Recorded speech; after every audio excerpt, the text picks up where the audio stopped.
So mga repa, ano ba sa tingin nyo yung pinakamurang family van ng Suzuki ngayon? Gusto nyo ba malaman? Yeah, samahan nyo ako. Good morning mga karepa.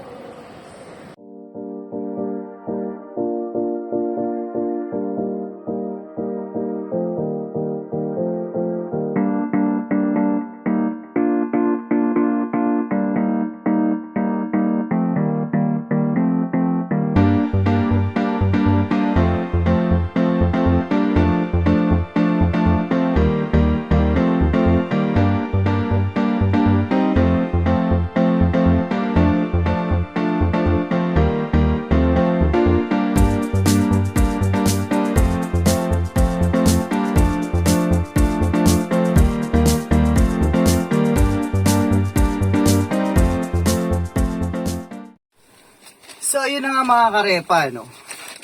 Ang pinakamurang van ng Suzuki or family van ng Suzuki ay walang iba kundi ito. Ito ang Suzuki APV GA. Ayan. So kung makikita nyo mga karepa, hanggang third row seat yan. Yan.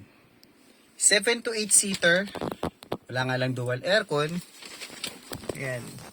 And napaka basic po ng component. Tingnan nyo. Ayan. Steering wheel natin, simple pero merong airbag. May analog display tayo. Ayan. Wala lang tayong tachometer. Meron tayong temp gauge, meron tayong speedometer, tsaka fuel gauge. Walang kahit na anong burluloy. Ayan. Manual ang window opening. Ang aircon natin manual din. Manual din ang gear shift. Ayan. Dual airbag na yan, no? Naka-single din tayo. Ito yung glove box natin. Ayan. Kung makikita nyo, napakaluwag ng harap. Ayan. Luwag. Ayan. Kahit sa likod. Ayan.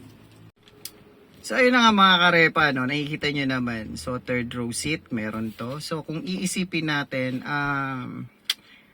alit ang cargo space, pero hindi. Actually, nafo-fold yan. Tumble and fold para lumaki ang cargo space nyo. So, bakit ko nasabing pinakamura to? Unang-una, ang pinakamura to kasi ang monthly nito is nasa 15,000 lang. Yes, 15,000. As compare nyo sa mga regular sedans, di ba? 15,000, ibang 15,000 natin, 5-seater lang. Ito, 7 to 8-seater. So ito, very basic. So kung gusto nyo lang from point A to point B na kasama buong pamilya road trip, pwede to at saktong-sakto to sa mga budgets nyo. Kung hindi nyo ganun kailangan na ganun ka-flashy na sasakyan, basta importante meron kayong decenteng sasakyan na mga gamit. For family reunion, kung ano-ano ang mga aktibidades nyo pang pamilya, swak na swak to sa budget nyo. So ano pa inaantay nyo guys? Applyan nyo na hanggat meron tayong unit, okay? So bye mga karepa. Salamat.